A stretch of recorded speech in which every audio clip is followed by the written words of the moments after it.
Shikiye wain sochi, shikiye wain pamoyolo, pampani mistla sotla, ikano chinuyolo.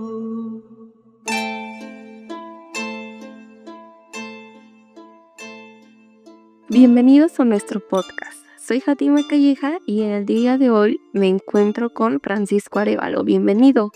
Muchas gracias por haberme invitado a este espacio, Fátima. Al contrario, es un placer tenerte aquí el día de hoy. Bueno, el tema de hoy es fascinante y de gran relevancia para nuestra historia y cultura. Hablaremos sobre la radio indigenista en México. Claro, esto es un medio que no solo llevó la voz de las comunidades indígenas a los rincones más lejanos del país, sino que también se convirtió en un espacio de resistencia, educación y preservación cultural.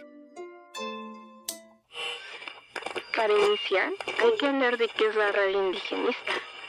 Según María Antonieta Rebey y sus colegas en Perfiles del Cuadrante, este tipo de radio nació como una herramienta del Estado para llevar educación y programas de salud a comunidades indígenas. Sin embargo, pronto trascendió ese objetivo inicial.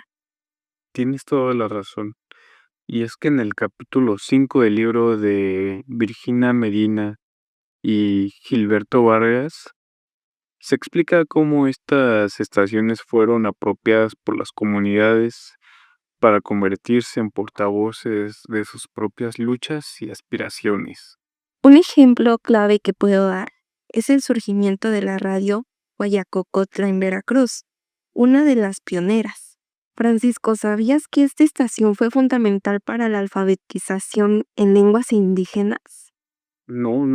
La verdad es que no conocía ese dato, pero quiero hablarte de que no solo fue eso, sino que también promovió la recuperación de tradiciones orales, como cuentos, leyendas y música.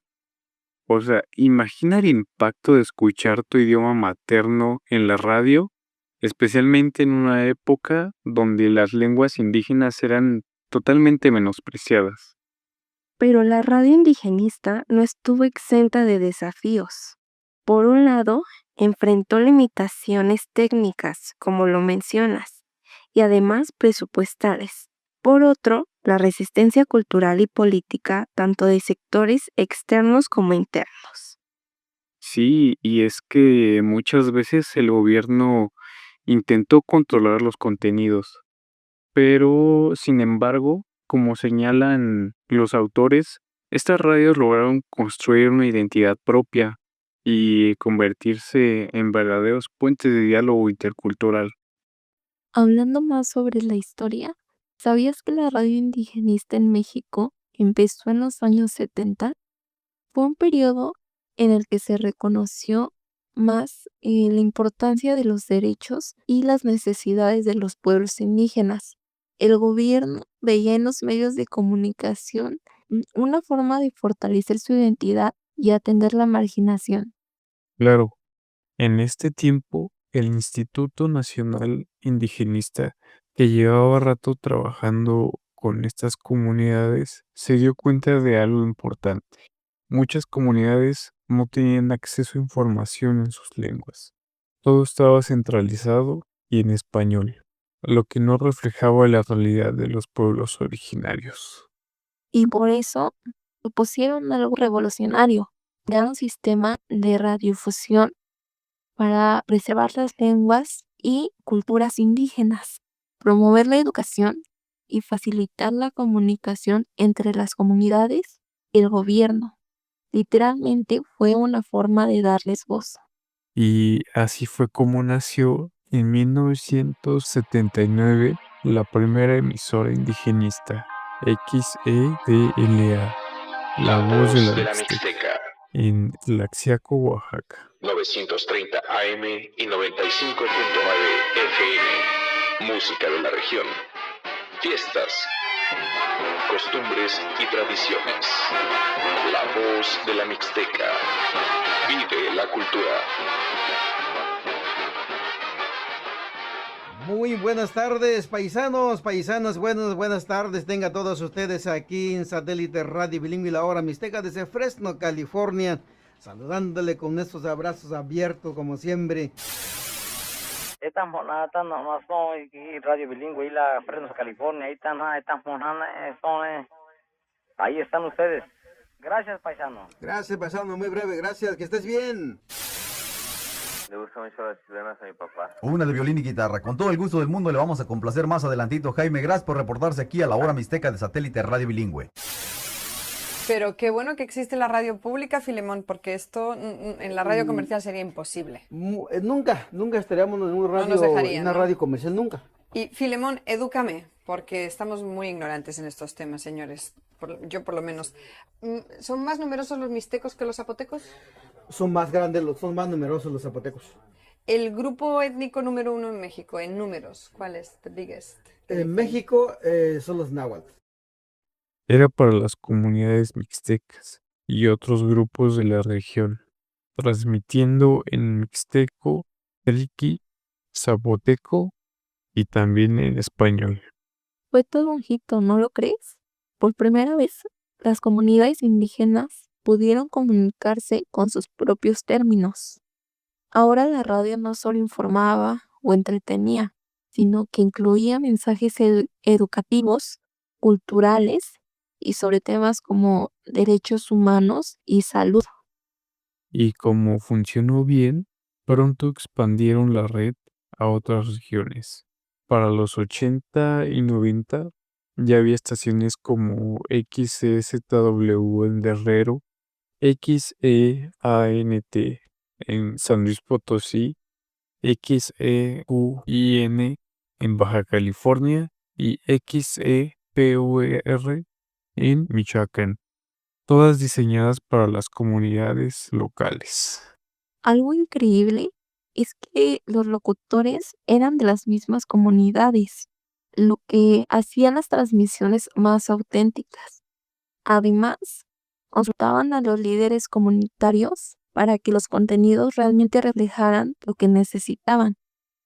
Y otra cosa importante fue que incorporaron tradiciones orales en las transmisiones. Ahora también se escuchaban leyendas, música grabada por los habitantes y hasta charlas sobre prácticas agrícolas y medicina tradicional. Exacto. Y todo esto no fue un invento aislado.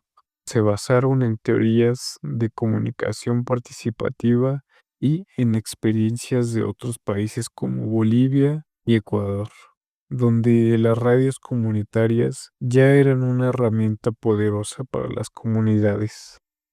Dentro de este proyecto no solo dio voz a los pueblos indígenas, sino que marcó el inicio de un movimiento para democratizar los medios de comunicación en México. Además, con el tiempo, estas radios se convirtieron en pilares para preservar la diversidad cultural y lingüística del país. Y es que también inspiraron a muchas radios comunitarias independientes. La radio indigenista es un ejemplo claro de cómo los medios pueden conectar las tradiciones ancestrales con el mundo moderno. Es fascinante cómo han evolucionado, ¿no crees? Ya otomi bui haya nini gum onda damshei Hidalgo. Kumaki takakala, takalai, takstani, obikohola, opoja. Momashtiyaya keni Cristo se cualsi, sanse inishaya. Shkam ke meche vanan mam ke tarash kmestap su ban mahne lang asenchta. Hoy en día, la radio indigenista sigue siendo un motor de cambio, aunque ahora compite con las redes sociales y nuevas tecnologías. Su esencia sigue intacta, dar voz a los que rara vez son escuchados. Sí, así es.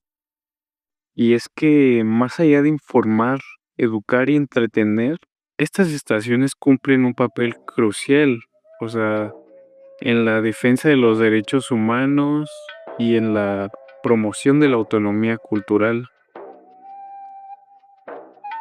Para terminar este capítulo, en resumen, la radio indigenista es mucho más que un medio de comunicación. Es un testimonio vivo de resistencia, creatividad y sobre todo, orgullo cultural. Tienes toda la razón. Esto es un recordatorio de que cuando las comunidades se apropian de los medios, pueden transformar su identidad, su realidad, completamente. Bueno, gracias por acompañarnos en este breve pero profundo recorrido por la historia de la radio indigenista en México. Muchas gracias por estar aquí, muchas gracias a ti por haberme invitado y nos escuchamos en el próximo episodio.